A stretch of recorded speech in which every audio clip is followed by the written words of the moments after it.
Est-ce que la tendance est toujours favorable sur Hog Autoliners? C'est ce qu'on va regarder ensemble dans cette vidéo. Pensez à vous abonner à la chaîne, activer la cloche si ce n'est pas déjà fait. Il y a encore beaucoup de monde qui regarde la chaîne sans être abonné, qui regarde régulièrement la chaîne sans être abonné. S'il vous plaît, faites-le, ça m'aidera à faire connaître mon travail. Merci beaucoup. On commence avec le cours de cette société norvégienne qui est spécialisée dans le transport maritime de camions et de bateaux, de camions et de voitures, pardon. Donc on voit que le cours est quasiment revenu au plus haut de la fin d'année, enfin de septembre 2024. Donc c'est pas mal, hein, on est en train de renouer avec le plus haut. On va regarder ce qui se passe d'un point de vue quantitatif. Le chiffre d'affaires étant quand même en décroissance, hein. En médiane, on est sur du 11,6%. Le dossier n'est pas coté depuis très longtemps, donc attention à prendre en considération. On a eu un énorme haut de cycle en 2022 avec les taux de fret maritime qui ont grimpé en flèche. Depuis, ça se normalise un petit peu. Toutefois, la décroissance entre décembre 2024 et mars 2024 a ralenti, dérivé seconde de la croissance qui est positive. Ça, c'est plutôt encourageant, hein. Peut-être que, peut-être que le bas de cycle sur le fret maritime est derrière l'entreprise. Ça serait plutôt pas mal, en fait. Il ne faut pas oublier que c'est un secteur qui est quand même très cyclique, donc attention, ce genre de dossier.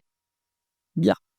Aussi, pour accéder au marché norvégien, il vous faut un courtier qui vous donne accès, hein. Les courtiers un peu génériques français ne vous donnent pas forcément accès. Il faut peut-être aller sur Saxo Bank ou je ne sais quoi, ou Interactive Brokers pour pouvoir y accéder, hein. Sur Boursorama, moi, par exemple, je n'y ai pas accès et je pense que c'est éligible PEA, mais à vérifier.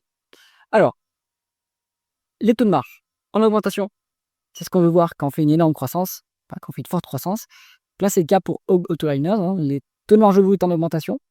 Il a même quasiment, il a fait x5, hein, le taux de marge brut. Taux de marge d'EBITDA en augmentation, pareil, alors lui, il a fait quasiment x10. Donc, et le taux de marge net, là, il est plus élevé que le taux de marge d'EBITDA. Donc ça peut arriver quand vous avez du résultat financier ou du résultat mis en équivalence qui, via des participations dans d'autres sociétés, qui fait que vous avez un résultat financier qui est au-dessus du résultat opérationnel. Bon. Alors, du coup, un résultat financier qui vous permet d'être au-dessus du résultat opérationnel. Donc là, excellent, hein. On voit que bon, ça plafonne quand même, hein. Depuis que l'activité ralentit quelque peu, maintenant on est sur un plafond, mais ça reste très élevé, hein, comme taux de marge. Donc ça, c'est excellent, hein. C'est un très bon signe. C'est un signe de très bonne gestion. C'est un signe aussi de capacité à maintenir les prix, à fixer les prix. Maintenant, et je pense qu'ils ont plutôt une capacité à baisser leurs coûts qu'à fixer les prix, puisqu'en fait, c'est le marché, hein, qui détermine les prix. Donc, ce qu'on voit ici, c'est plutôt bien. En tout cas, ils arrivent à maintenir l'efficience opérationnelle. C'est ce qu'on voit avec un taux de marge d'EBITDA qui est relativement stable depuis 2023. Donc ça, c'est pas mal quand même, hein. Société qualitative, hein. Alors, conversion des bénéfices nets en free cash flow, on a un petit écart quand même, hein. On a 10% d'écart entre les bénéfices nets et les free cash flow. On va regarder le BFR. Il est positif pour cette société.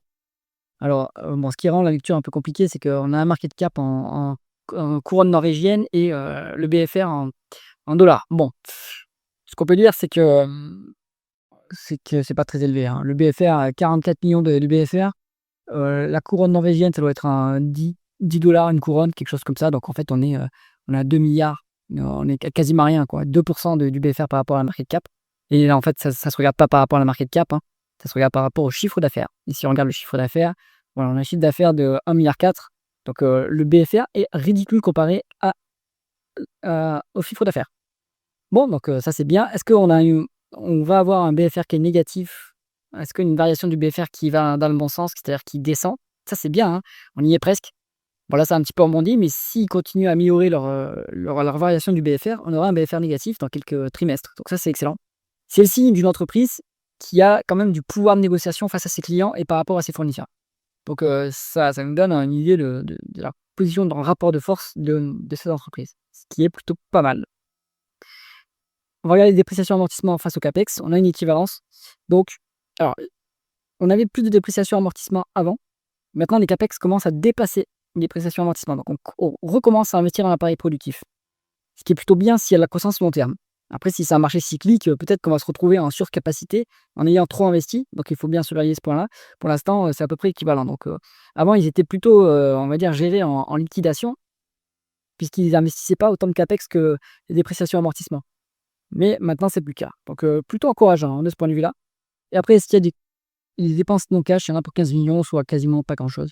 Donc, voilà. Ça, vous avez alors, on a des other cash items, pardon, qui sont à 480 millions. Là, je me suis trompé. Hop, ici plutôt. Donc ça explique la différence en fait entre les bénéfices nets et les free cash flow. Donc ça, c'est la dépense cash pour le coup, puisque c'est négatif. Il faut aller voir dans un tableau de trésorerie de quoi il s'agit, mais ça explique en fait cette différence. Bon, moi je pense qu'on peut utiliser soit le PER, soit les free cash flow pour valoriser l'entreprise. Si elle est endettée, moi j'utiliserais plutôt la valeur d'entreprise sur EBITDA. Bon, donc on voit bonne conversion de bénéfices nets en free cash flow. La rentabilité opérationnelle, avec un rendement des capitaux investis, on est en médiane, bon, elle n'est pas très longue, hein, cette médiane, mais bon, on a quand même 5 ans. On a 22% de rendement du capital investi, ce qui est énorme en fait, hein, c'est une énorme rentabilité opérationnelle. Ça plonge un peu depuis 2024, mais c'est normal, le cycle est en train de ralentir. Maintenant, on a 29% de rendement du capital investi. Donc, plutôt bien, hein, il y a une énorme rentabilité qui est au-dessus de la croissance organique. La croissance organique, si on la remet ici, on est sur quelque chose qui est même en décroissance actuellement, mais qui est en médiane à 11,5. Donc là, vous avez du cash qui est généré en excès, qui vous permet de réinvestir dans la croissance. S'il n'y a pas de croissance, de rendre du cash aux actionnaires, ou de rembourser la dette s'il y en a, ou de faire des acquisitions. Donc, excellente rentabilité. Si on regarde maintenant l'endettement, hop, alors la dette a monté récemment. Pourquoi? Ils ont peut-être fait des acquisitions.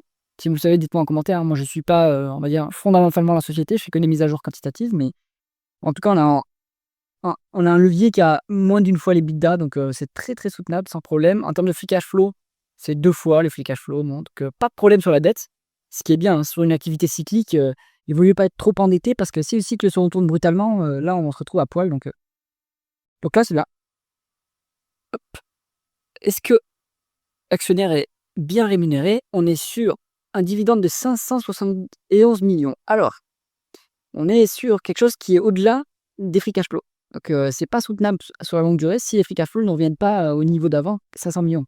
Et je pense qu'en fait, ils ont, heu, ils ont rendu beaucoup de cash aux actionnaires parce qu'ils savaient que le cycle était en train de se retourner. Ce qui est pas une mauvaise chose. Et ils vont commencer, à mon avis, là, voilà, hein, ça a déjà commencé à baisser, hein, le dividende. Donc ils vont le baisser, pour, que ce soit un niveau soutenable par rapport au free cash flow. Et donc il faudra voir, ce qui se passe par la suite. Mais là, ça veut dire aussi qu'ils se seront endettés pour verser le dividende, hein, donc c'est pas soutenable à long terme. Et donc c'est pas une société qu'on peut recommander pour quelqu'un qui cherche une rente, parce que c'est trop volatile.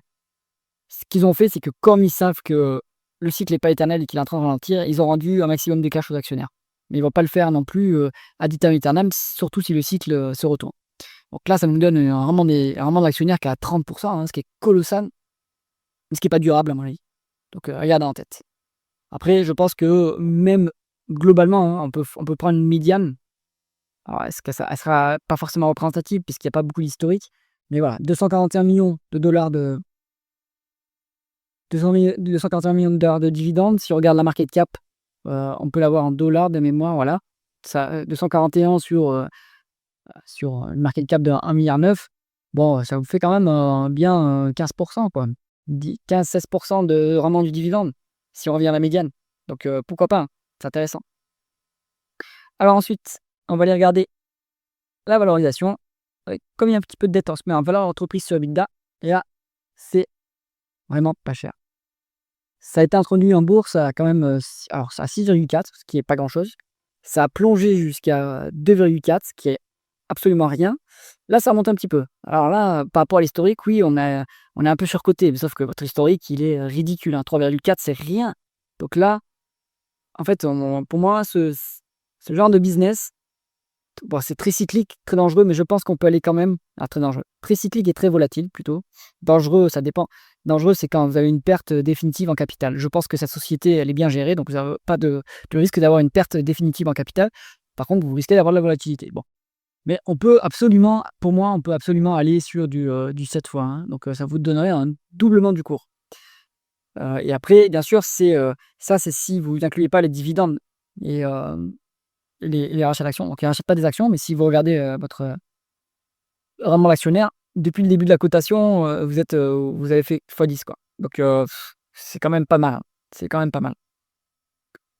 Donc Autoliner, ça reste une petite pépite, hein. Ça reste une petite pépite. Le premier qui en a parlé, c'est évidemment William Higgins, spécialiste de la gestion value. Il a trouvé ce petit dossier. Et là, bon, en plus, vous êtes sur de la couronne norvégienne, qui est une bonne devise, qui est un peu corrélée au pétrole, donc attention, mais ça reste une bonne devise. Maintenant, il faut avoir accès à ce marché-là. mais la société reste absolument intéressante à ce niveau. J'espère que cette vidéo vous a plu. Si c'est le cas, mettez un pouce vers le haut et pensez à vous abonner à la chaîne. À bientôt.